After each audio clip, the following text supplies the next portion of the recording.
Hello and welcome to the All 12 Signs video series for the Libra Solar Eclipse. This is a new moon in the sign of Libra that's happening on the 14th of October 2023.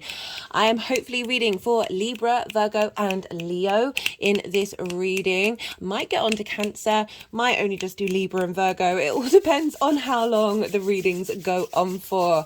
My name's Chloe. I work with card divination, astrology, and I channel energies through my body. As you can see, my hands are moving around right now. This is independent of my conscious thought, drawing in energies from different dimensions to help us heal, help us clear stuck energy, and open up portals to connect to source, to get us in alignment with our soul's true frequency, our soul's journey, so we are able to move through this world, the good, the bad, and the ugly, with grace, beauty, curiosity, and joy. Right? It's kind of like a form of light language. What I'm doing is just more in the physical form.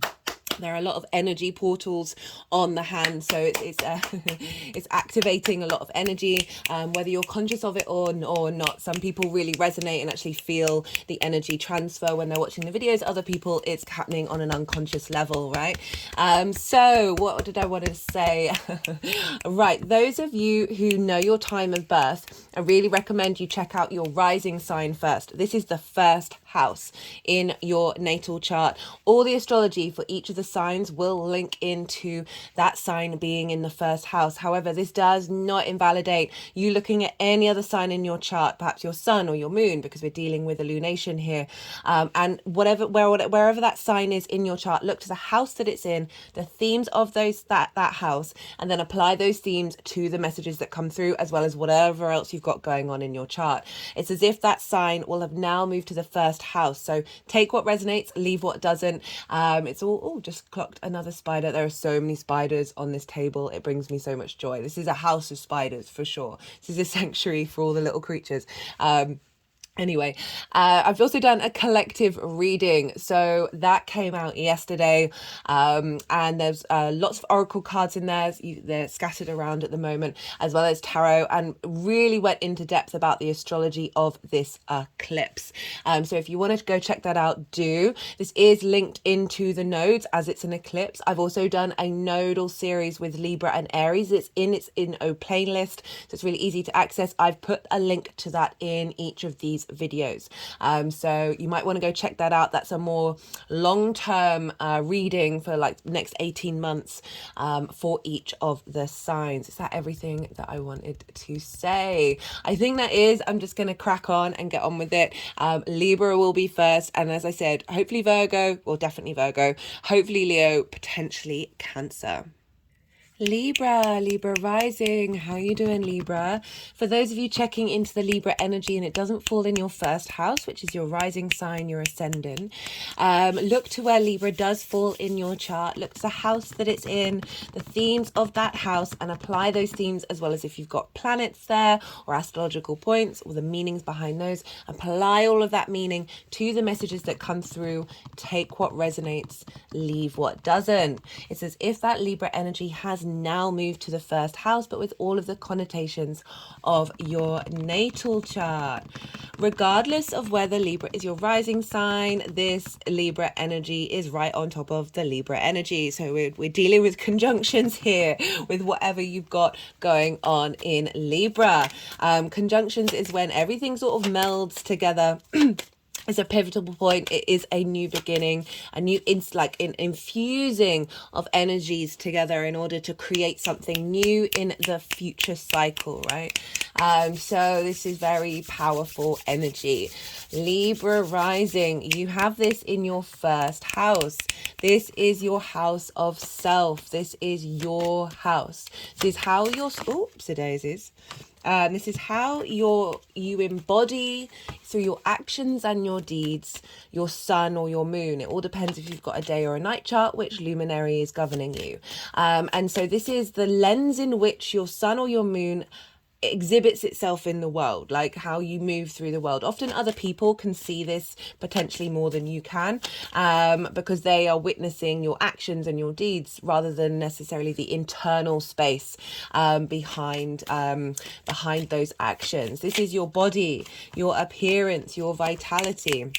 So I can just feel a lot of energy in my arms, and the deck is being mischievous. So I'm just going to let the energy do what it needs to do. I'm not surprising we're dealing with eclipse energy here, which I will talk about a bit more later. It is pretty powerful stuff.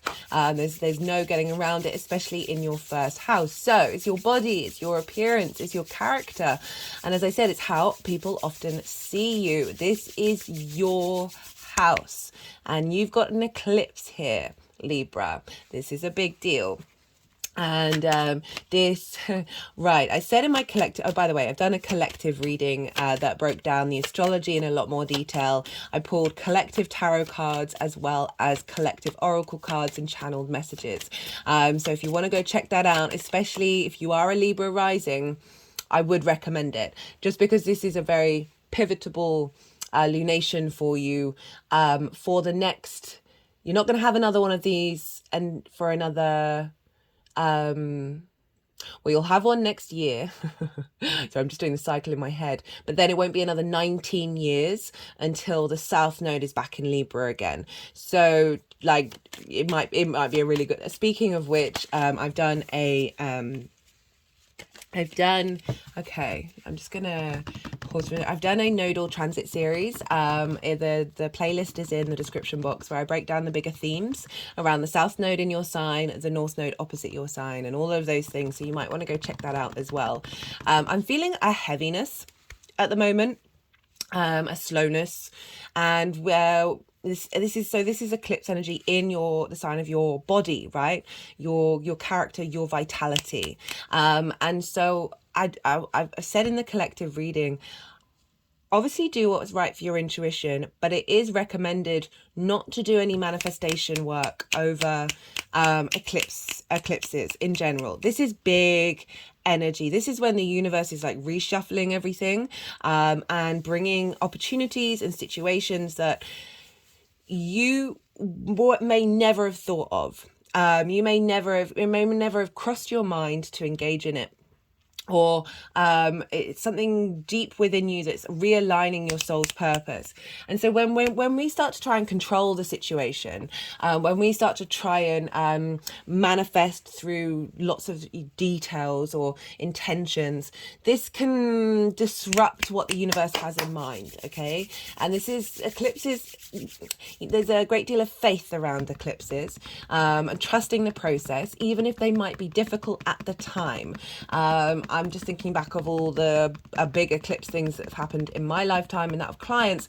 Yes, there were sudden changes, but actually it was facilitating your long-term soul purpose. So I'm feeling really heavy, and they're really not wanting to pick up the deck yet. And my hands are over my heart chakra. And because this is an eclipse with the South Node, so the Sun and the Moon are very, very close to the South Node. The South Node can often be a point of release, and there's an element of a drain with the South Node. You think of it, so the North and South Node are like the head and the tail of the dragon. The North Node is hungry, it wants to eat, it wants to consume, it's where it's striving for, and the South Node is the other side of that digestive process, right? So there is an element of releasing toxins, releasing ideas around who you think you are that may be physically draining for you during this lunation. And when we have physical symptoms, these are often activations, these are often times when we're upgrading and our body's having to catch up with our ethereal body. Our physical body's having to catch up with our ethereal body and our soul's energy, right?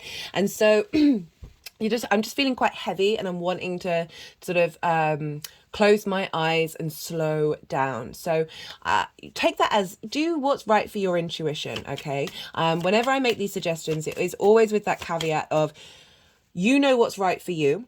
When you sit with yourself and you meditate and you see if things keep repeating, intentions keep repeating, or desires keep repeating, and you're in observation of your own trauma responses and limiting beliefs, right? This is when you can connect to your intuition very, very deeply and know what's right for you. You may have a plan of what you want to do around this eclipse, and it feels good in your body. You're not feeling drained, okay? That's the clue, right? When something's zapping your energy, that's when and I don't mean the eclipse itself, but like an idea, maybe zapping, like, oh, there's a, just if it feels sticky, if it feels like you've got to tread water to get to that point, maybe that's not the best thing to do. So I've recommended in the collective reading for everybody, this is a time just to go with the flow, right? See what happens. We got the 8 of Wands that came up in that collective reading, which is very much one of the fastest moving cards in the deck. It's all about alignment, but it is about just going with what's happening, and not necessarily trying to control the situation. So I would just, one, not try and over plan. If something turns up, if an opportunity turns up that you, as I said, it has to resonate and connect for you to then engage with it. Oh, just lost a light at that one. I'm just going to pause the video and sort out the ring light. And we're back again. So the South Node is an area that we feel comfortable with. So it's in your first house. So you're more in awareness of who you are, and with that process, you're able to refine, you're able to cultivate and go to the depths of something. And this can be an acknowledgement of that energy within yourself that you need to transmute.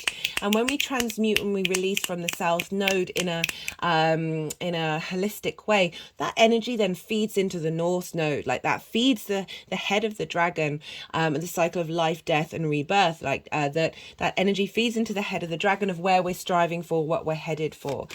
So just because, as I said, take it as what resonates, but I am getting the feeling of a need to just go inward, to go to withdraw into yourself and not exert yourself, not overextend what you're doing around the eclipse period, or at the very least just spend time bearing witness to how you feel and seeing what thoughts and ideas come up when you tap into that energy, right? So Libra is very mental, it's social, so me saying don't go and be social is probably not what you want to hear, but you know, just because it is an eclipse, that because I'm getting this heaviness in the body, seeing connecting to what ideas and thoughts crop up around that heaviness can perhaps help you understand what is being let go during this new moon, in order to create a new cycle, a new being, a new sense of self, right?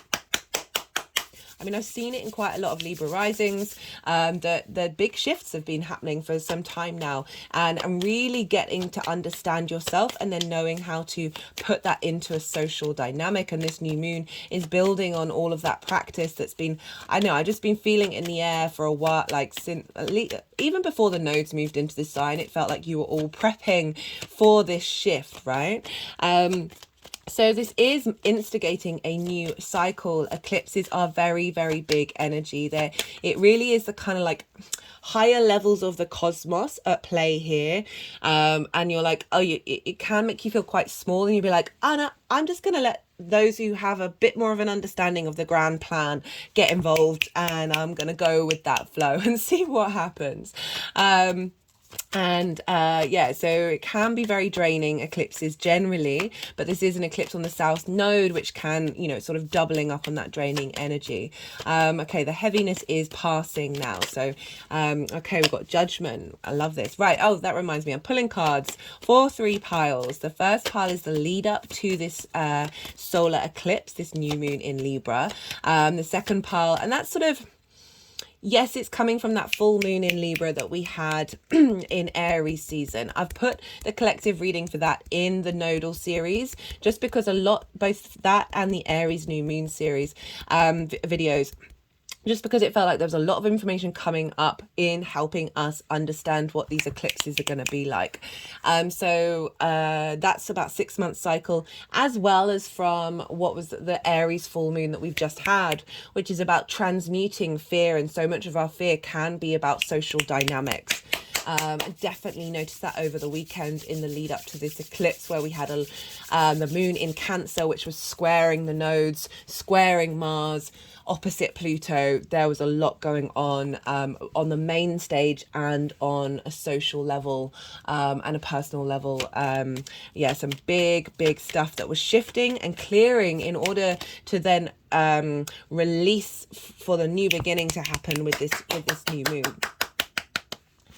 In the collective reading, it's very much about inner harmony. Anyway, right, second pile is the energy that's being seeded at the time of this eclipse. It might relate to what's going on for you around what you're actually doing around the eclipse, but I like to focus on what I see the moons as portals, right?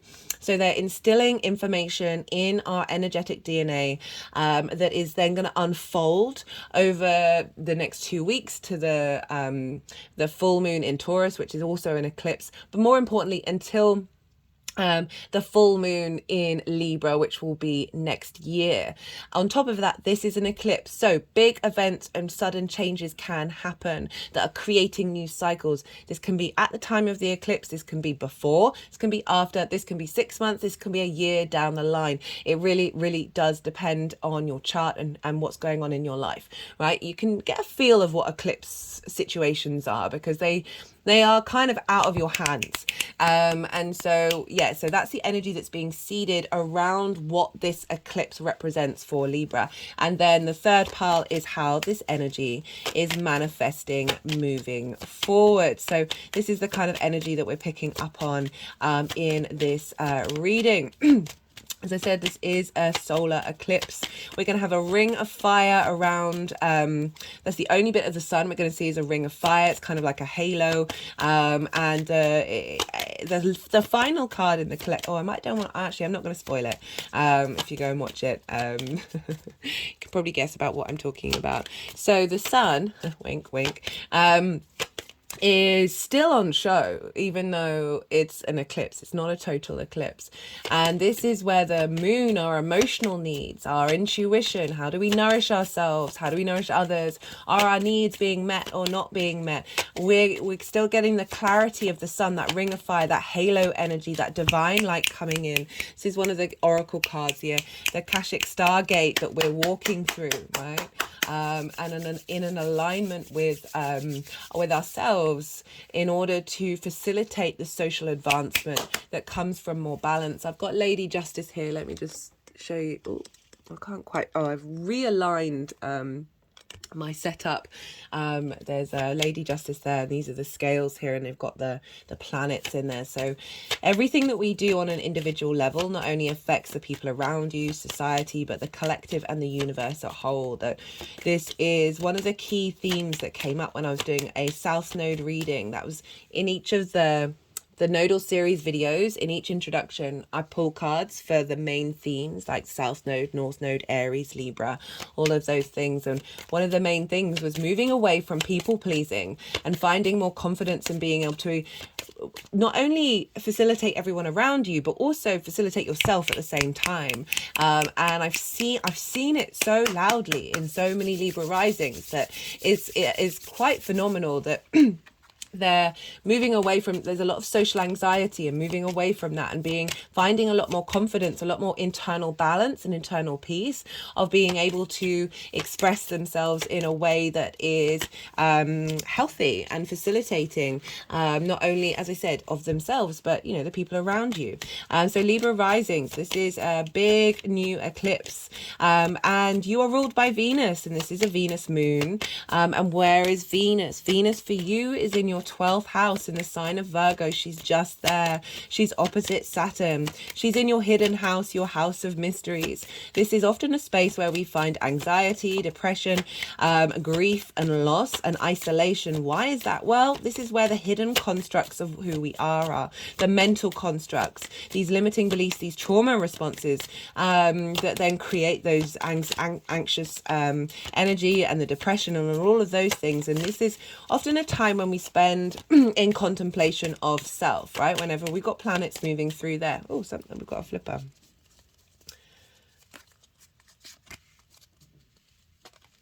Which ones do they want?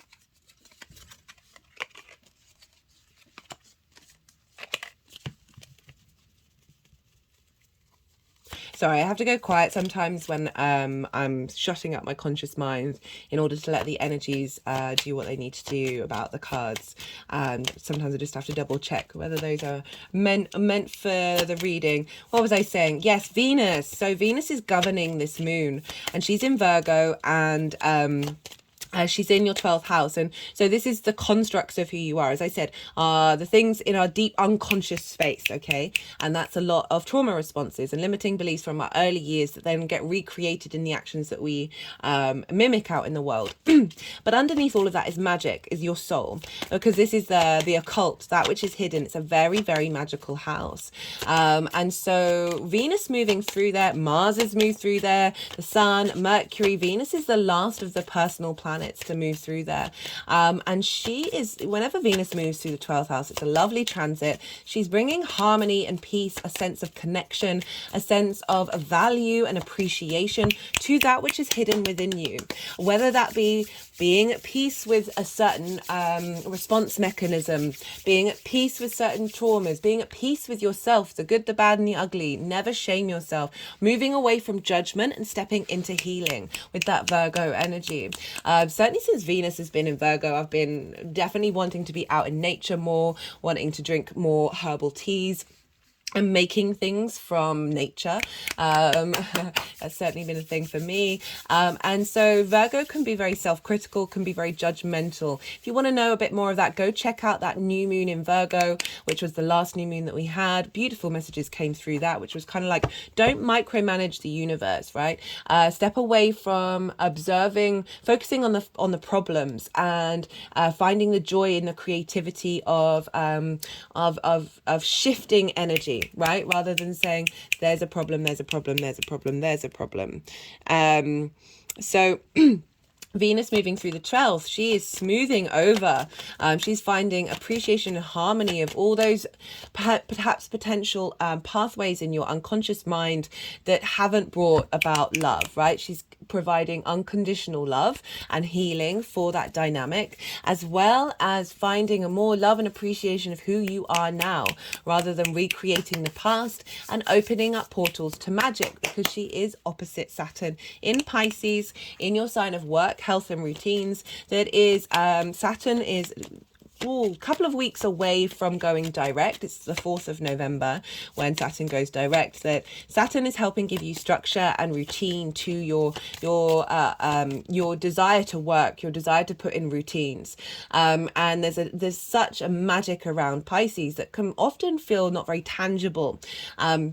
So I love that all the oppositions that we've been having with, we had it loads with the Mercury retrograde as well. And now we've got it with Venus of saying, okay, how do we tangibly bring routine? Sixth house can be quite difficult. It's like the adult in the room, to routine, health and work, and find appreciation and find some flow in your unconscious mind that is bringing in new pathways around how you look at work, around how you look at your routines. And all of this is sort of feeding into this new moon of how do you embody yourself? Right? What is your character? Feels like a real strengthening of character with this with this eclipse, because of the influence of Saturn in your work house. And so there's a real sense of work is a wonderful thing. Work gives us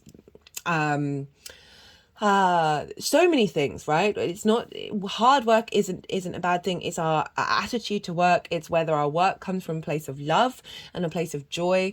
And I really do feel like this South Node is bringing into balance new okay, what happened here? I do not even remember. Yeah, the got a bit of a scattered energy at the moment. But definitely that heavy energy that was happening at the beginning has passed.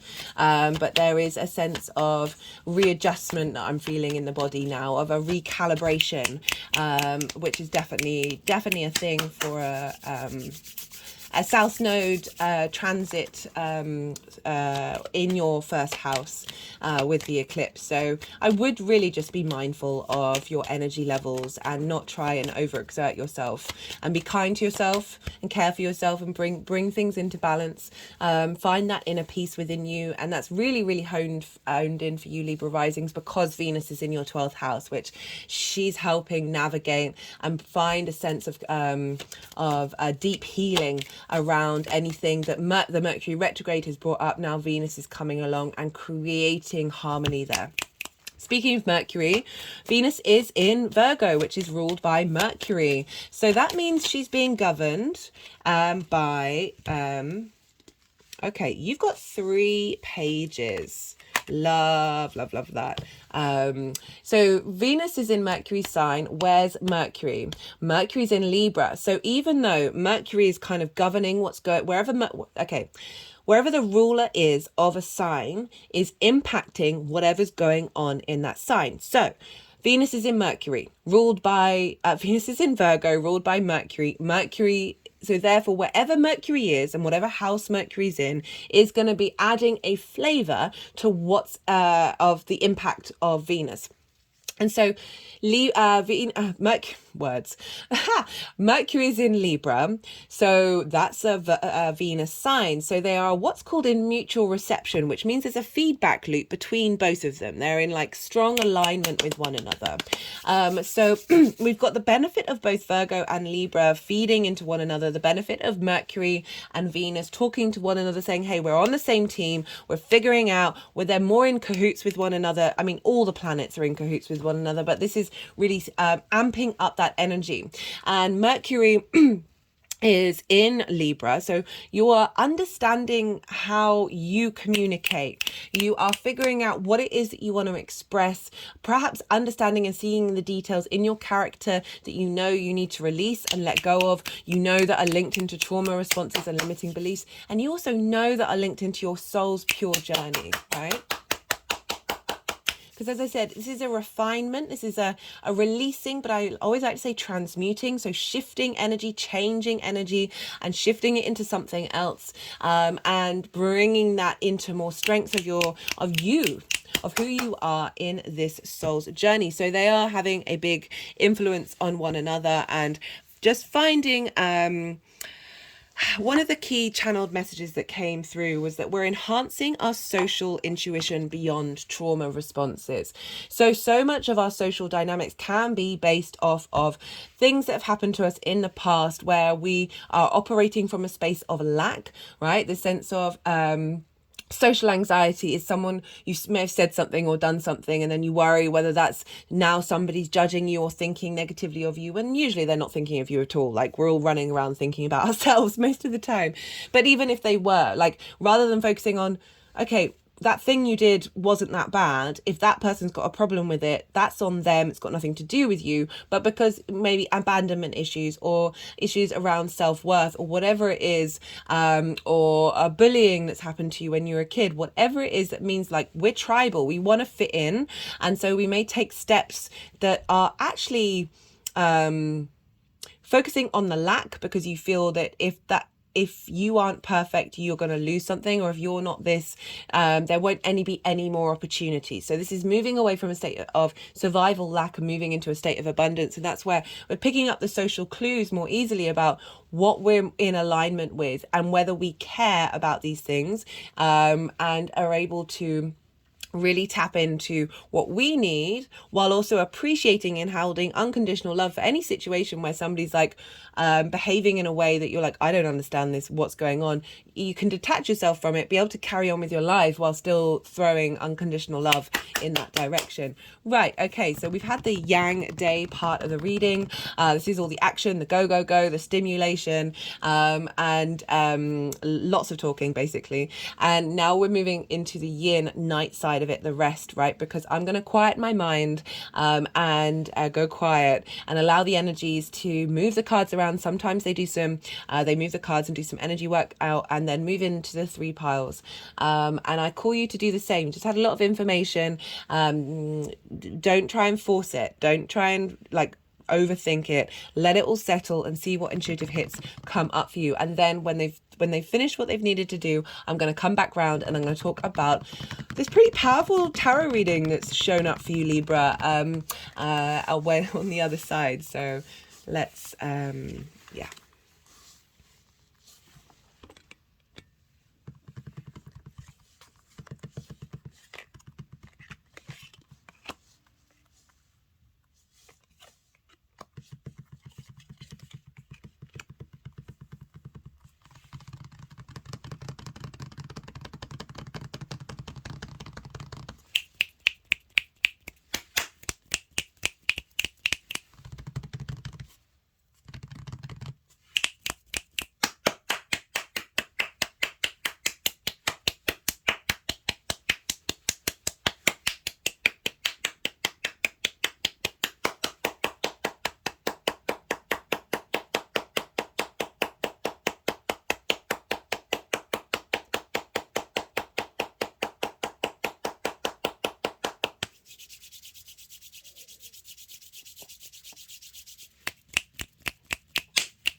Okay, Libra.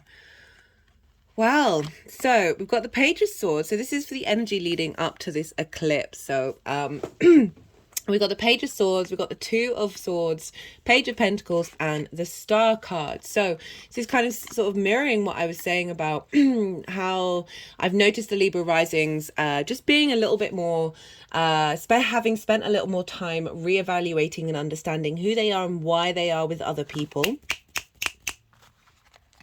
And we've got the Page of Swords. So the Page of Swords is the only page to be both is moving forwards but looking backwards. So there's an element of reassessing the past, figuring out what messages are coming up while you're navigating that, with the intention of, okay, how do I move forward?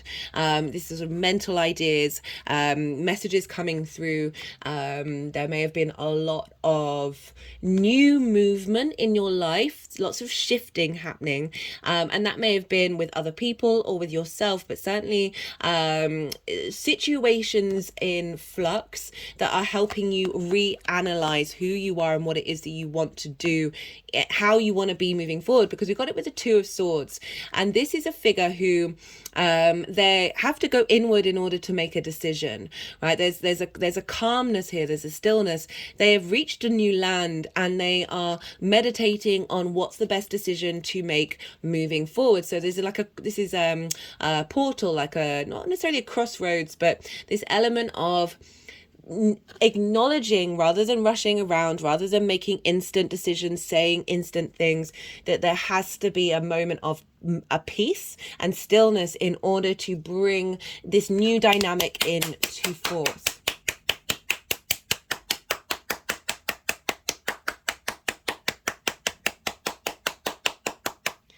And then we've got the Page of Pentacles. So if you look here, this page is looking backwards, moving forwards. This figure is very much in the present moment, but it's taking you to the point of the Page of Pentacles, which is looking forwards. Okay, so there's a heralding in of a new dynamic in the 3D realm that is facilitating new messages coming in, new ways of thinking, new ways of embodying yourself, having gone through a mental process. And this is coming up with the Star card.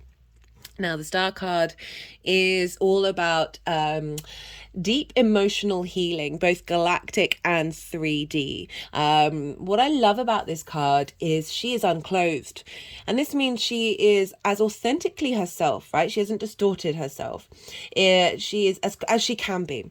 And this is really acknowledging that you have gone on this healing journey. You have been, and it's so interesting this has come up because the South Node has barely done any of Libra yet, right? So the fact that the South Node, as I said, can help us feel very comfortable in that area of our life. So there's often a bit more momentum with the South Node, whereas the North Node, we're kind of like, it kind of can feel like out of reach. It's something we're striving for rather than that which we already know. So when we already know something, that's when we can do all this refinement, right?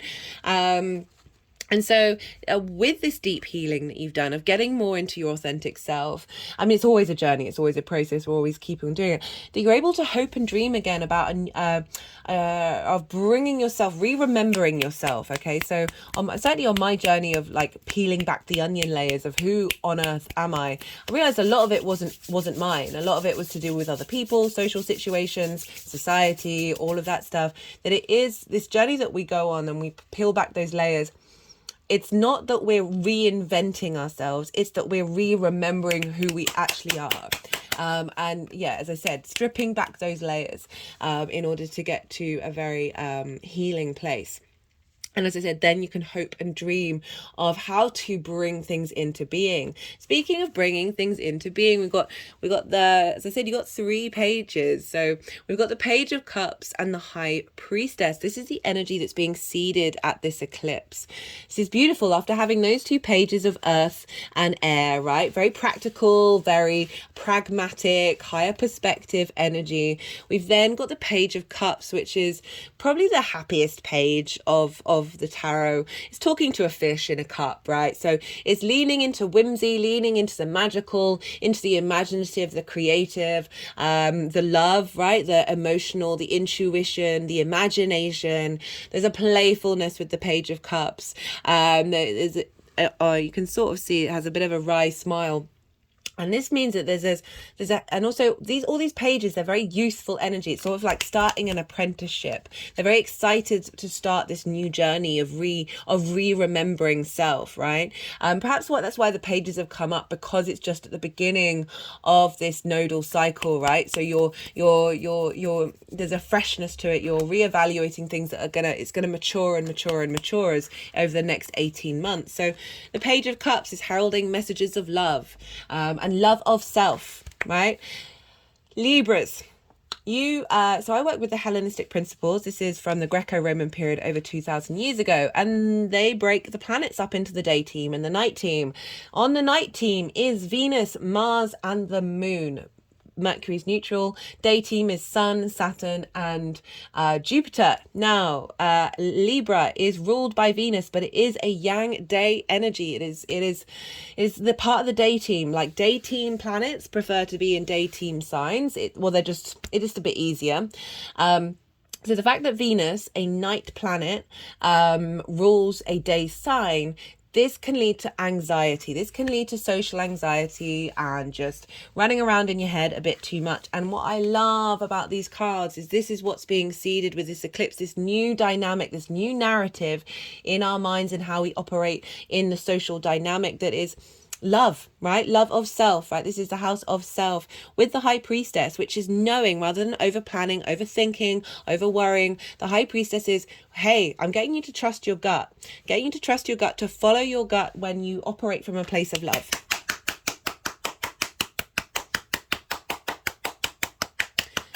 The High Priestess isn't the magician, isn't creating out in the world, isn't trying to control and manifest things. There's nothing wrong with that. She knows inherently that deep down within her, there is something connected to source. This is the Moon. Our deep intuition, our higher self is right down in there, basically creating the key points in our life that are being drawn towards us. This is eclipse energy. This is acknowledgement of rest.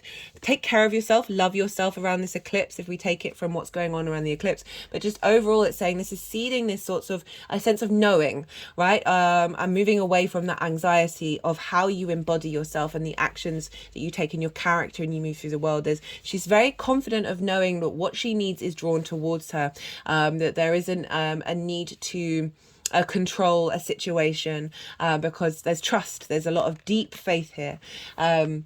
And for the energy manifesting moving forward, well, we've got another major arcana and we've got the Nine of Cups. So we've got the Judgment and the Nine of Cups. Judgment card, right? So all these figures are grey. They are the dead. Grey represents wisdom in the tarot, and they are being resurrected. There is, as I said, there can be parts of, if you think about what I said about the 12th house of Venus, of like hidden parts of you, underneath all the trauma responses and the limited beliefs is your soul, right? And that's every journey your soul has been on. And those of you regulars, you know, I've been talking about since the Aries hybrid eclipse, which was the first eclipse in this nodal cycle, even though the nodes were still in Scorpio and Aries, was very much a soul integration. And each new moon is, each time we've gone from each sign was a new moon, that it's adding to that integration process that's taking a while. And now we're at that Libra social energy of how do we bring that soul integration into balance. And what's happening is a clearing out of blockages that are limited, like hardcore cortisol producing, adrenaline, dopamine, that are based on you not respecting yourself. You operating from a space of lack. Justice is rebalancing things and bringing new narratives, old narratives into play that are actually the fundamentals of the universe, right? So there's something being resurrected. There's something deep within you that's being resurrected that is coming from a higher vibrational frequency. You see here, there's a trumpet, there's sound coming out of it. It's an angel. It's this angelic higher principles that are resurrecting that which is within you, in order for you to then flow through the earth, right, with a little more ease, a little more flow, a little more confidence as well. Definitely getting confidence. We got mountains in the background, which represents higher perspective. So there's a sense of And judgment, very much linked into Libra, the judge who makes justice happen, right? This is the judge is able to observe from a higher perspective and also operate from a place of empathy and compassion in the decisions that you make. We've got it with the Nine of Cups, and this is one of the reasons why I said confidence, right? So the nine, look at that figure of the Nine of Cups. The Nine of Cups is sitting there and they're going, I feel good about myself. I'm comfortable in the decisions that I've made. I'm happy with where I'm at and I'm enjoying this moment, right? So the Nine of Cups is very much wish fulfillment. For some of you, this can very much be the case. I'm always wary of saying that. But for me, this is more about, in order to get to the Ten of Cups, which is sort of emotional contentment, right? Confidence isn't necessarily emotional contentment. Is imagining every single cup is full in your life. Every area of your life feels good, whether it does or not. This is an acknowledgement of the gratitude of where you are at in this moment, this confidence, this presence, this very present moment. This figure feels very present in this space and feeling very, they're taking up space in a healthy way, right? There's something that's shifting gear from the work that you've done, the healing that you've done. There's more love coming in and deep intuition that is bringing about a higher perspective in order for you to start feeling more in flow and more at ease and more confident and comfortable in every area of your life, which then what's the word? It's like a feedback loop with gratitude, and the more our vibrational frequency that it gets into alignment with that, the more that gets cultivated in every area of our life, and we move into the Ten of Cups. So very strong, beautiful energy showing up for your for this eclipse, and this is instigating a new cycle with this. That this is there may be events that happen that sort of jolt you into this space, realizations, what's the word where you just like think of something, revelation, something just happens and it clicks in your head, right? And then you're then able to embody that. Right, it can happen in all sorts of ways, particularly because Venus is in the 12th, right? And that is a very personal house to you. It's very private to you. There's stuff going on behind the scenes with that 12th house that is opening up an embodiment of self. Right, I'm just going to pull some clarifiers. Let's see what wants to come through for Libra for this solar eclipse. Look to where your sun and your moon are as well in your natal chart, because and where the houses that they're in and the themes of those houses, because that can add on a layer of what how this eclipse is going to show up for you in a nuanced way that's more linked personally to you than this general reading that we're having here.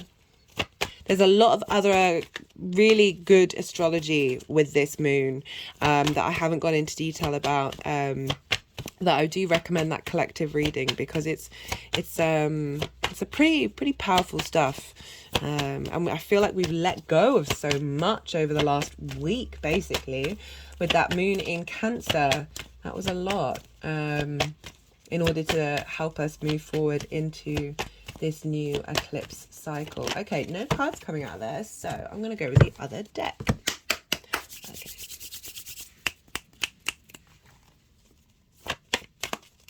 This is the First Light Tarot. This is Major Arcana, keyword cards, statement cards, and questions. Let's see what wants to come up for Libra.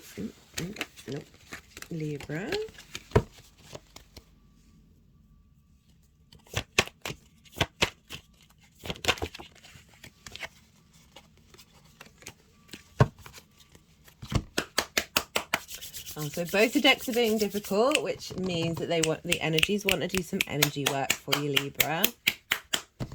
So bear with me while this is happening.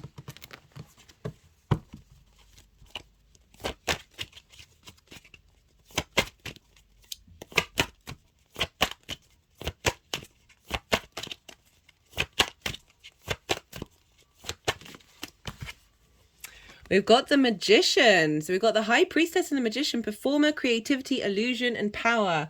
Bringing in some creativity. This helping you give strength and power. So that creation energy of Venus, right? Coming through, of like finding that balance, and through that the distortions that we often live in, like the illusion here, that we are then breaking that through and flipping the switch on that, for you to then be able to create through your embodiment of self. So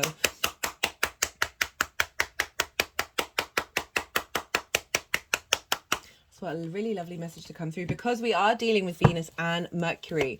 Mercury is currently in the sign of Libra. This Magician is the Mercury card, but it is really saying that not around the eclipse itself, but what's being instigated is a new cycle of you that you then go about and create in the world. And I really love that. The cards just sort of fell out, and we've got creativity come up. Yeah, just finding I want to say new way of being, but as I said, it's a re-remembering of your soul, okay? And being able to liberate parts of you that may have been blocked. Okay, Libra, I am gonna leave it at that. I hope this resonated. That was 3 pages. That was quite special. We got 3 8s in the collective reading, so that's really interesting, and that's a 3 right there. Yeah, if it resonated, it'd be amazing if you hit that like button. All interaction on the channel is greatly appreciated. And just be good to yourselves, Libra. As I said, do what your intuition tells you, but I was getting the feeling of just, this is a good time to rest. It's also a good time to be really mindful of what you're ingesting in the lead up to the eclipse and afterwards. Sugar, all of that stuff, like just be a little bit more mindful, especially because it's in the first house. So for those of you who are Libra risings. Anyway, Libra, be good to yourself, be good to those around you, and most importantly, be well until we meet again. Virgo rising. How you doing, Virgo? For those of you tapping into the Virgo energy and it's not in your first house, look to the house that Virgo does fall in, the themes of that house, and apply those themes as well as whatever else you've got going on in Virgo to the messages that come through. It's as if that Virgo energy has now moved to the first house, but with all of the connotations of your natal chart, regardless of whether Virgo is your rising sign or not. Virgo and Libra are next door to one another. This is what's called inverted. Sorry, I just want to say, like, the energies have been playing up a little bit. We're dealing with eclipse energy right now, so do bear with me with it. They've wanted to do a bit more energy work. So that, you know, for those of you who didn't catch the introduction, my body moves independently of my conscious thought, and so this is channeling energies from different dimensions. They want to really bring in and reinforce a lot of energy that's being channeled at the moment. So they've been wanting to do that a bit more. So do bear with me with this, and we'll see how it all goes along.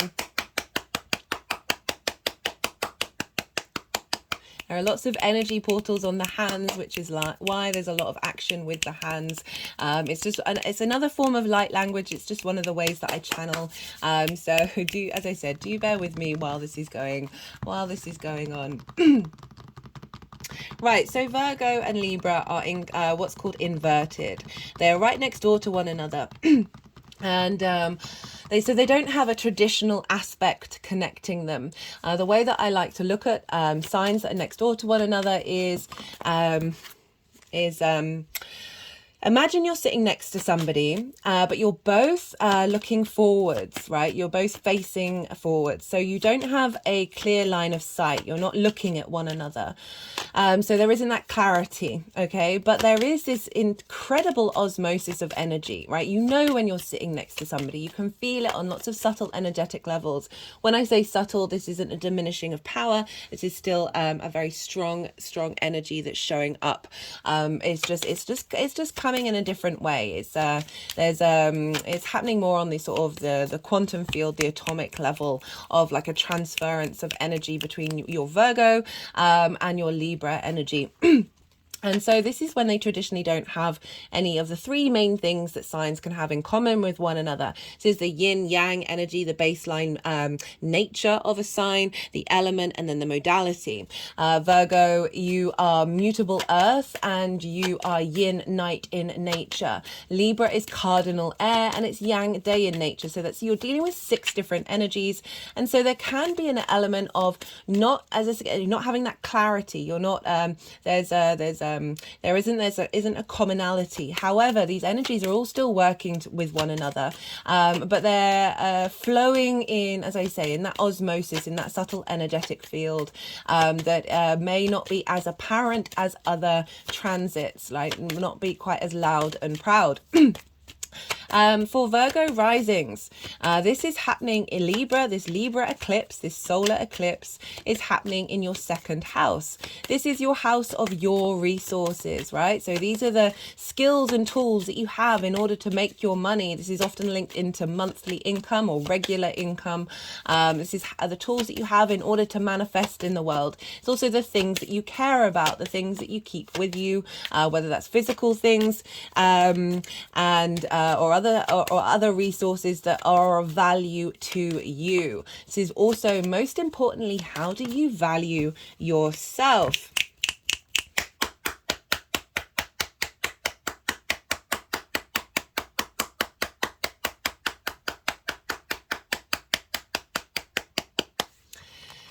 How do you value yourself? And so often we can have distorted ideas around our own value. And now you've got a new moon, so it's instigating a new cycle, but it's eclipse energy. Eclipse energy, there's a collective reading, by the way, that lots of channeled messages came through with that one, as well as breaking down the astrology of this eclipse. It's part of a 18-month cycle with the nodes being in Libra and Aries. I've also done an Aries Libra nodal cycle as well. It's in its own playlist. I put the playlist in the description box. If you want to go and check that out, that's more sort of the bigger themes of the 18 months rather than each individual eclipse itself. And in each introduction for that series, I break down the major themes around the North Node in Aries, South Node in Libra, the combination of the two, as well as other things as well linked into this cycle. So if you want a sort of more in-depth understanding of this cycle, I do recommend you go check that out. Right, so how do you value yourself? As I say, we can have distorted ideas around the way that we value ourselves. And this new moon is conjunct the South Node, right? The South Node is the tail of the dragon, the head of the dragon, what we're hungry for, what we're striving for. Now, hungry, so eating, consuming. What's the other side of the digestive process? Well, that's the releasing and letting go. It can be a releasing of toxins. That doesn't have to be physical toxins, but certainly toxins in our energetic field around the way that you value yourself, around the way that you manifest in the world. And we're clearing out a lot of energy. I'm not a fan of releasing and letting go, those phrases, but they're very easily accessible. For me, the word transmutation is more relevant because energy never disappears. It's what we do with it. So we're shifting gear, where the South Node is an area of our life that we become comfortable with, right? So that's in your natal chart, and also wherever the South Node is in the skies, we just have a bit more ease. We're a bit more familiar with this energy.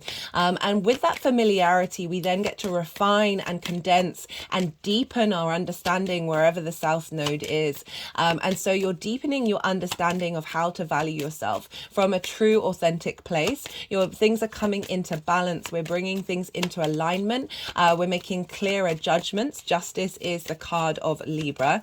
And there's a sense of being more at peace with ourselves and stepping away from social anxiety, our trauma responses around the tribe, right? Libra is a social air sign. And so moving away from those trauma responses that have us a desire to fit in or a desire to please everyone around us, like more sort of the commonality of that moving away from that and finding our uniqueness within a social environment, right? Libra is very much about wanting every voice to have a space at the table, but can often forget its own voice. So you're able to bring harmony, you're able to bring peace and a sort of an equity, a balance in the way that you manifest in the world. And sometimes, as I said, like that might be prioritizing everything other than what it is that you truly need and not seeing your own value. Libra is also a yang day sign, and it's ruled by Venus. So Venus, traditionally, I work with the Hellenistic principles of over 2,000 years ago, and they they broke the planets up, the 7 traditional planets, into the day team and the night team. And Venus is on the night team along with Mars and the moon. And the day team is the Sun, Saturn, and Jupiter. Now, Libra is a yang day sign, but it's ruled by one of the night planets. And this can have a level of social anxiety and people pleasing. The South Node very much feels like we are moving away from that energy. We are able to refine that and find our own, find the distortions in narratives, the social narratives of the way that we understand ourselves. And for you, Virgo risings, the way that you value yourself and the way that you bring manifestation into the world. And shift a gear and making sure that we're in alignment with ourselves when we are working with balance. It's not about prioritizing everything else other than us. And so we've got this strong new moon that's happening with eclipses. Okay, so I recommend, oh, we've got a flipper. Before I say that, speaking of balance, I'm pulling cards for 3 different piles. The first pile is the energy leading up to this eclipse, so what you've been working on. This is coming from the full moon in Libra that we had in Aries season. I've also put the collective readings for that Libra full moon, as well as the 2 Aries new moons that we had, because it felt like there was a lot of information that came through in those collective readings in relation to this nodal shift that we're now in. And so everything that we've been working on since that full moon, I work with the 6-month cycles from new moons to full moons to new moons of that sign, as well as everything that we definitely linked into that Aries full moon that we just had of transmuting fear. Felt like a lot of fear energy came up over the weekend. This is particularly because the moon was in Cancer, squaring the nodes, squaring Mars that was in Libra, and opposite Pluto, and Pluto was squaring the nodes and Mars as well. So that led to a lot of things coming to the surface that are being released before we get to this eclipse cycle, right? So it's a navigating fear, and a lot of our fear around social dynamics come from trauma responses, come from a very primal trauma linked around potentially being kicked out of the tribe if we are different, if we are too different. So that's where the people pleasing can come in, right? And we're moving away from that and finding peace with acknowledging difference and individuality. That's all the different voices at the table, and acknowledging your own, and not leaning into fear around what you may have said or done that may have impacted how you value yourself and how other people may have treated you. That's their problem. That's not to do with you. This is really asking you to go inward and find inner balance and inner peace. And this new moon is so that we're, the 6 months is like the lead up to this, and then we've got the new moon. The energy of the second pile is the energy that this is being seeded at this eclipse time. So it can be link into what's happening to you around the eclipse, but I really like to focus more on see the lunations as portals, and even more so eclipses are bigger portals of energy that's getting seeded into our energetic field that we then navigate for the next 6 months, whether that's big external changes that may happen, particularly because of it's an eclipse. These I recommended in the collective reading, and do what's right for you based on your intuition, but really be very mindful because eclipses are often things that happen to you, are not things that you instigate. So it's not about trying to control the situation or doing really any manifestation work around this this eclipse. As I said, do what's right for your intuition, but it's kind of like there are really big powers at play when we're working with eclipses, and so we kind of don't want to get in the way of the universe rerouting us, rerouting situations to get more in alignment with our soul's journey. And sometimes these are beyond our comprehension. They may not make sense at a time. They can be really disruptive. They can feel like it can feel really dramatic, and you're like, why has this happened? Well, usually 6 months later or a year later, these things are like, oh, that makes total sense, and that led to that, and that led to that. With eclipses, these may happen before the eclipse, during the eclipse, after the eclipse. It may happen 6 months later, it may happen a year later. It all depends on your chart and what's going on for you. And so just bear witness to this. This moon is conjunct the south node, which is about releasing, refining, and letting go of things. Can be very draining, right? But so there's a I'm just saying, be mindful of what you're ingesting at this time. Maybe limiting sugar or those sorts of things that are having a inflammation on the body. It's just like, be really kind to yourself at this time. What was I going to say? Yeah, that you may feel like an energetic drain. For example, when I was doing the Libra rising video, that's the first house, that's the body.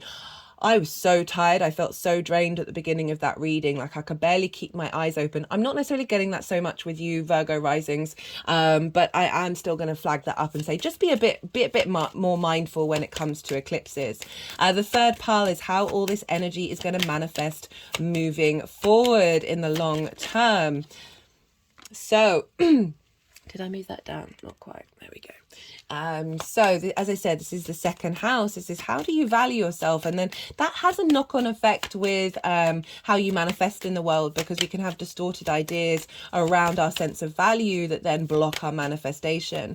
So this really feels like a new moon of transmuting a lot of fear around our understanding of what balance means to us, what this sense of internal justice or injustice, clearing away injustices. My hands have just gone over my heart chakra, around your understanding of who you are and the values that you have to give to yourself, most importantly, and then the knock-on effect of giving that to other people and the world and the universe at large. That this south node conjunction with the sun and the moon is, as I said, letting go and releasing, but you're transmuting that energy that's then shifting and feeding into a new cycle that is bringing about a sense of renewal, a remembering of your core values linked into your soul, right? Your manifestation capacity is being given a boost here, or with this eclipse. Might not feel like it around the time. And with eclipses, I would say, like, don't try and plan and over micromanage what's going on. Events may happen. You may get opportunities come up that are external, and you just lean into your intuition about what those are and follow them and be guided by them. One of the main cards that came up in the collective reading that was the Eight of Wands, and the Eight of Wands is the fastest moving card in the deck, but it's really representing alignment and going with what's happening. Have a bit of faith, have a bit of trust. Remember, we're dealing with energy that is way bigger than ourselves. It has an understanding of the narrative in terms of really longer term cycles that we may not be consciously aware of, but our soul is aware of it, right? So just be mindful of your alignment and going with the flow of what happens. But you're gonna, I guess, I really feel like you're gonna have a sort of an understanding about what's right for you over this eclipse cycle. So it's all going to be very relative to your own journey. Right, what else did I want to say about this? So Venus is ruling this moon, this eclipse. Where is Venus? Well, she's in your sign, Virgo. She's moving through Virgo. I've certainly noticed since Venus has been in Virgo, I've wanted to drink more herbal teas. I've wanted to be out in nature. I've wanted to sort of create art out of nature. I love collecting feathers and stones and all that stuff, and I use a lot of stuff in the garden that is no longer living, and create art out of that. And I've just noticed my desire to do that way more. So Virgo for you is obviously your first house, and your first house is your house, the house of self. This is how you embody your sun or your moon in your actions and your deeds, depending on if you've got a day or a night chart. This is your body, your appearance, your character, your vitality. This is often how other people see you. Venus moving through the first house, you're more inclined to be in Venus is bringing harmony to you, to self, right? To the way that you embody yourself. She represents creativity, beauty, harmony, appreciation, and value. So you're feeling a bit more good about yourself. You're feeling a little more enlivened. She's clearing up and working through and smoothing over everything that Mars transit that we've had in Virgo, the sun moving through there, as well as that Mercury retrograde that has that cycle's only just finished. So she's really bringing a lot of harmony to yourself, to your character, some deep healing to your body. And so this is influencing your this moon. Okay, so Venus in your first house, as I said, feeling good about yourself. So her influence of being in the first house is infusing a new dynamic in the way that you value yourself, particularly because she's opposite Saturn. And so this energy is all feeding into the new moon, and Saturn into the eclipse. Saturn is in your seventh house opposite your Virgo energy, and has been retrograde for quite some time. It will be going direct on the 4th of November. Saturn is helping bring a sense of authority and understanding, a sense of integrity around what it is that you need from one-to-one relationships, how you show up, realizing what your power is, not letting others have dominion over you, strengthening your foundations of the seventh house is not just romantic relationships, it's more long-term committed relationships. It's your intimate partners, right? That can be intimate friends, that can be business partners that are really important to you, the way you are with one-to-one clients, the way you are on a one-to-one basis, and how you're showing up. So we've got all of that strength of integrity of Saturn, and Saturn's more about the long-term cause and effect, the long-term cycles, the long-term karma. And Pisces can be incredibly magical and very fluky and quite hard to hold on to. Saturn's giving structure to that, of giving you a deeper understanding of your of the boundaries that you need in your one-to-one relationships. And this dynamic between Venus in Virgo and Saturn in Pisces. Venus is saying, okay, well, how do I facilitate deep healing around that? How do I find flow in the way that I move through the world based off of these understandings of these boundaries that I are like the fundamental boundaries that are truly important to me when it comes to those one-to-one relationships. We often get codependency there, and bringing that into alignment with you, right? Venus being in your first house of what feels good for you, right? Remember, she's just come out of a long retrograde cycle, and this is now instigating that and nourishing that development that we've had in the sign of Leo. She's nourishing it in Virgo, a yin sign, finding flow, finding out the small details that aren't working in your life, that aren't in alignment with this new cycle, that she's now creating observation and planning and strategy around how to bring that into reality, which she will do when she then moves into Libra, which is more instigating yang action level. So all of this energy is feeding into how do you value yourself? How do you instigate, right? Libra's cardinal, instigating, leadership, yang, activating energy, taking action. So this new cycle of this new moon, this eclipse, is instigating a new sense of value that is in balance, in harmony with your life purpose, with your soul purpose. And Venus is feeding in this deep Virgo and nourishment of being able to facilitate that with a deep observation of what's true, right? If you think about justice is the tarot card for Libra, what's true and right for you in the way that you understand yourself and the way that you want to move through the world. Now, Virgo is ruled by Mercury. So what's going on with Mercury is impacting what's going on with Venus. Now, where's Mercury? Mercury's in Libra. So this is what's called mutual reception. This is when two planets are in each other's signs. This means that there's a stronger connection between these two planets. They're kind of like co-parents of this eclipse. And Mercury in Libra is trying to find balance, right? One of the channeled messages that came through in the collective reading is we're enhancing our social intuition beyond trauma responses. So there's a sense of clearing out any trauma responses around social impacts on your sense of value that have impacted how you embody yourself and your sense of love of self. Right, really, really powerful stuff. And so they're working together. So the last moon, that Aries moon, even though it's ruled by Mars, was governed by Venus and the Sun. And now this Libra eclipse is being governed by Venus and Mercury, respectively. So we've got that combination of Virgo and Libra being very entwined with one another.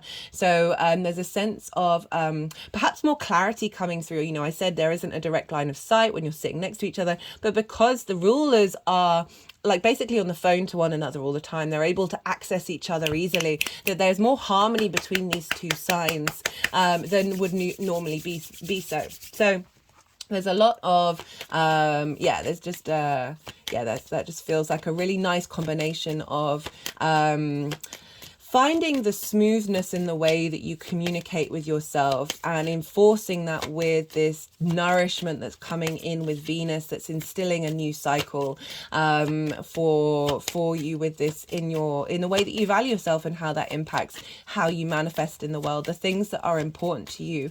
There may be a sense of letting go of certain things, of certain dynamics, certain narratives that you have in your head about who you are and how you bring things into the world, as well as things that you care about that may not be relevant to you anymore. That have been taking up a lot of energy that just aren't important, that those things may be released, and in order to transmute that energy into a deeper process of harnessing the inner balance that you can bring to whatever it is that you're manifesting.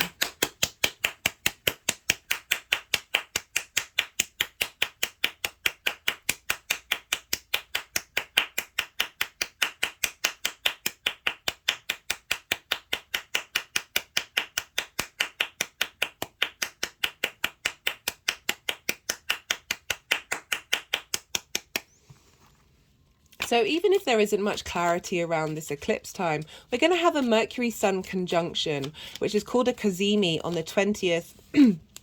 Speaking of the Eight of Wands, on the 20th of October. And this is when Mercury and the Sun come into conjunction with one another. We get a lot of messages whenever this happens. You know, we've got the vision and clarity of the Sun conjunct with Mercury, which is all about flow of information. So there's a stronger sense of flow of information of what this cycle is instigating about a week after this eclipse. As I said, with eclipses, they can happen beforehand. Like big events may happen that you're not creating them, they are happening to you at the time, before and afterwards. It all depends on your chart and what's going on. Just be mindful, be in a state of observation, and see what shows up for you. That we are calling. I'm just reminded of the fact I brought up in the collective reading, like they used to hide the monarch around eclipses because there's a sense the sun was always linked into the monarch, that when the sun is not visible, when the light has gone, right, they used to hide the monarch and they would create a effigy of that monarch. So all the energy of the eclipse would go into the effigy rather than the monarch itself. Especially with the South Node, it can be draining. It can be draining on the physical body. And it can be really calling to ask you to go inward and ask you to be still at this time. As I said, all based on your intuition, you see what wants to come up. But I really do feel like it's bringing in new narratives, a new sense of diplomacy, finding peace within yourself in order to move forward away from any sort of anxiety you may have, right, of yourself, of your value. Right, that's kind of everything that I wanted to say. They put the deck away, which means all the cards that want to come out are going to come out. We've just had the Yang Day side of the reading, very go, lots of stimulation, lots of extrovert, lots of information, and now I'm going to go quiet. I'm going to soften my mind, the energy. I'm going to allow I do this in order for the energies to flow through me to do the energy work that they need to do. They're going to move the cards around and then put them in the 3 piles, and then I'll come back round and I'll bring in the tarot with the astrology of everything I've just said. I call you to do the same. We're in the yin, rest, digest part of the reading. Soften your mind. Don't try and overthink all that information. Let it just settle and then see what intuitive hits come through. Also really recommend look to where your sun and your moon are in your chart, your natal chart, and the houses that they're in, because this often brings up themes, because they're the same sun and the moon now as they are in your natal chart, so they're activating them. So those themes can play a role in what's happening in this eclipse that will make it more personal to you on an individual level rather than this general overall reading.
Okay, Virgo. So we have the energy leading up to this eclipse. We've got two twos here. There's been a lot of repeating cards, both in the collective reading and admittedly I've only just done Libra, but there we go.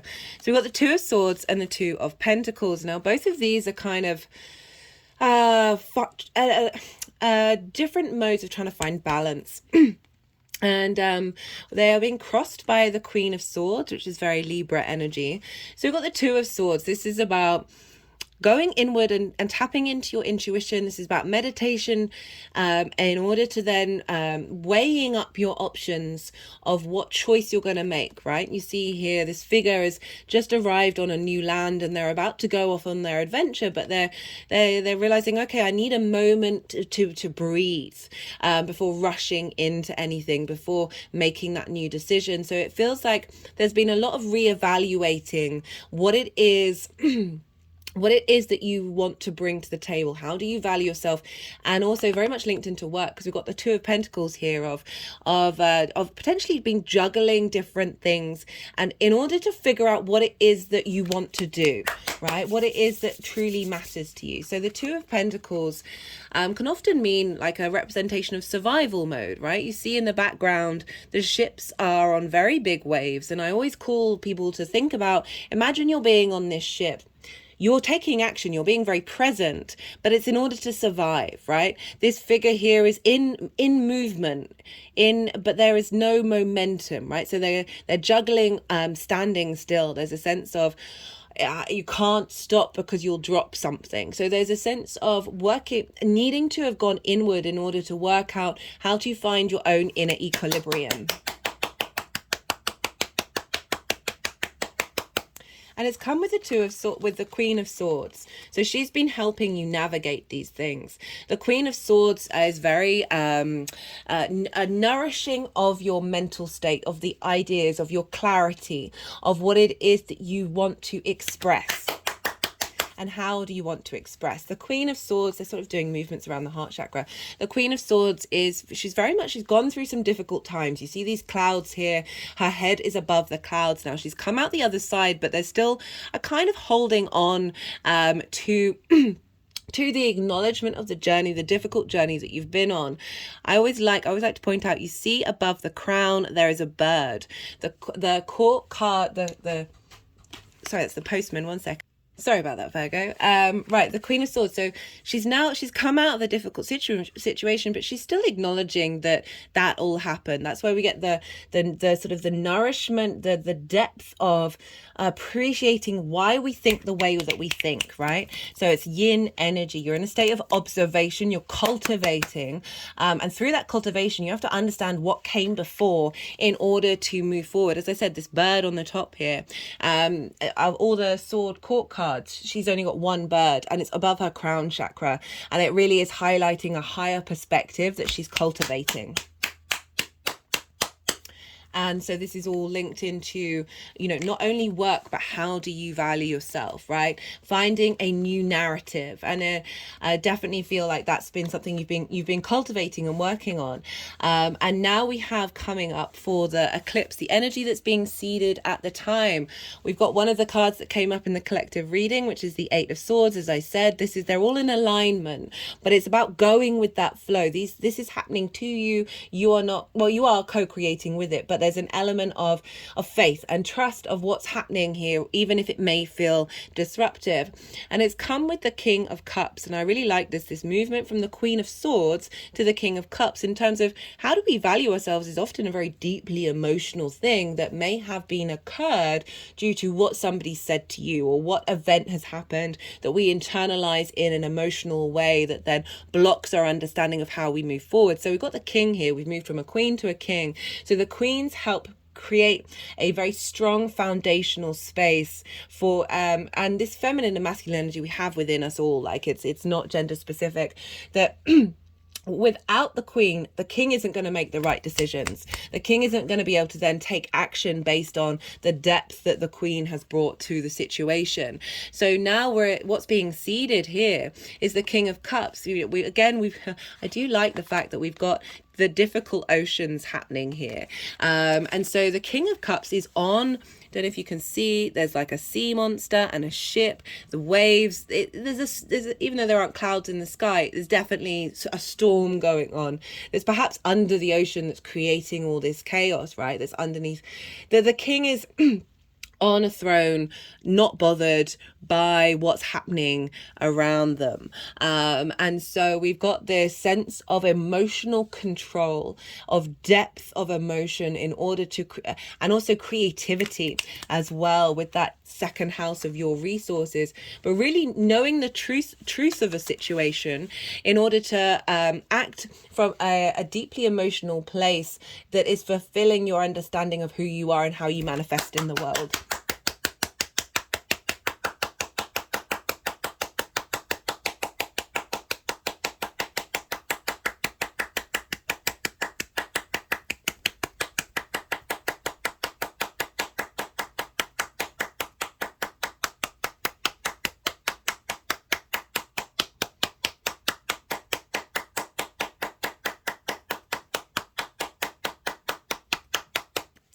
Oh, that was a lot of clapping. So yeah, I really like this transition away from, this mindfulness space to a more action driven, but from a depth of maturity, of emotional maturity that not only sees things clearly about how you value yourself, but also is able to harness your manifestation energy in a way that is going to fulfill you on an emotional level. Right, so how is this energy manifesting moving forward? Well, we've got Saturn, we've got the World card showing up with the Ace of Cups. This is pretty powerful stuff. So the World card is know thyself. Right, it used to be hermaphrodite, so the acknowledgement of that blending of the masculine and feminine, and when we acknowledge every part of who we are from a true authentic place, the world opens up to us. Right, you see here we've got the wreath of victory. This figure is holding two of the magician's wands, so it's really saying there's a balance coming in of manifestation. The more that the more that you value yourself in a very deeply authentic place, the more that you're able to not get knocked off your perch by what other people's responses may be or situations that happen. There's a sense of determination, of response, of this sense of strong foundations of self that then helps you create in the world. You know, Saturn is often linked into boundaries, and this is representing a boundary. It's also 0, which is infinite possibilities. And the way that I look at Saturn is it creates boundaries in our life, right? You've got that in your 7th house, which is impacting Venus. It creates situations for us to figure out what our boundaries are. The more that we go through that process, the more confident we become in ourselves, the less boundaries we actually need. We get to those core fundamentals that then, as I said, frees up that world, right? So we may have gone through hurt and pain around situations or events that may have blocked our understanding of who or the value that we have to offer ourselves and then everybody else around us, but most importantly ourselves. That this is saying there's a clearing out through this confidence. Something's really shifting, whether that's internally or in the physical world, and it's passions, it's courage, it's ambition, right? It's the fire, is the one's energy, it's creativity, it's the entrepreneur energy coming through, especially with that king. There's creating an energy where you're able to move through the world. It doesn't really matter what's going on, and you're able to have a sense of confidence in what it is that you have to offer to yourself, the enjoyment you get from manifesting in the world with the Ace of Cups. So it's doubling down on this overflowing of abundance, of love, the sense of peace coming in, justice. One of the things that I channeled was the balancing of cycles and the breaking of cycles that were focused on hate and moving towards the embodiment of peace over hate. Hate is a very restrictive, lack-driven energy. It's a valid one. We are all here to experience every version of human emotions, but I love that this is coming up. It's a sense of abundance, this sense of renewal, this replenishment, this offering from the universe, this fresh start of the way that you connect emotionally to your sense of value, to the way that you manifest, rather than perhaps feeling a bit burnt out. Like, these cards aren't necessarily they're not the most positive cards in the deck, right? This one is, if you look at the face of the Two of Pentacles, it's like this never, it just feels like, the hamster on the wheel kind of energy. And the Two of Swords is kind of not really being able to see things, having to take time to begin to see things clearly. It's also about opposing forces or like contradictory things that may have been blocking your ability to step forward into a space of manifestation. And I really love how this combination is shown up with, the Queen. She's gone through a lot of trauma, right? The Queen. She's gone through some difficulties, and I love how the Ace of Cups is showing up and saying, hey, don't worry, we got your back. Like, the universe has got your back. It's that this figure, her hand is outstretched, so she's not closed off. Even though she might be a bit cool, calm and collected, she's open, right? And I feel like, if you notice, it's making me cry. This hand is pointing towards that hand. Okay, I'm feeling a bit romantic at the moment, as in like just the smallest of little things. I spent yesterday, this robin has been following me around the garden, and yesterday I was giving it some seeds, and then it started singing to me, and I was on the verge of tears the whole time. And I say romantic as in like finding the pure bliss in every moment, even if it's been difficult, right? Really love this combination of cards to sort of highlight the journey that you've been on, right? And where you're headed. There's this real sense of not necessarily feeling jaded, and a sense of renewal of your heart space. Remember, Venus is involved here. She's just gone through Leo.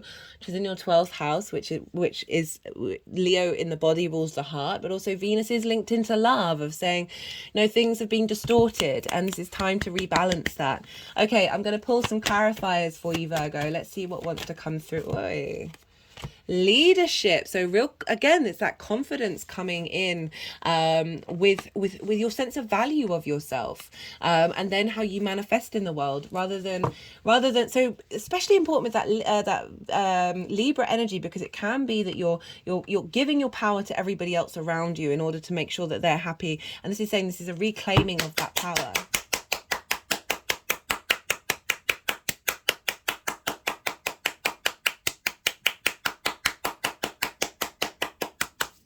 Okay.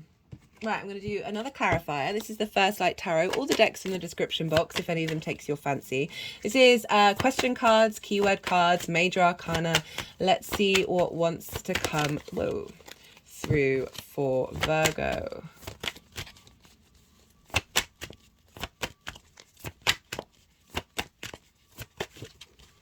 Temperance.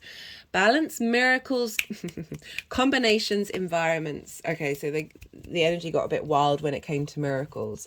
So there's something coming in. This is alchemy, right? Temperance. This is about refinement of every part of you in order to really get to the essence of something and then create something in the whole, right? If you think about the second house of your skills, your resources, the things that you use to manifest in the world. So it's saying there's a sense of refinement coming in with this eclipse. Really like that. And yeah, and again, this is showing balance, very much. Things that have been distorted are coming into alignment and rejigging. There's some rejigging going on. Okay, Virgo, I'm going to leave it at that. Super clear message. Really love that reading. If anything resonated, don't forget to hit that like button. All interaction on the channel is greatly appreciated. This is a growing channel, so it just helps with the algorithm. Be good to yourself, Virgo. Be good to those around you. And most importantly, be well until we meet again.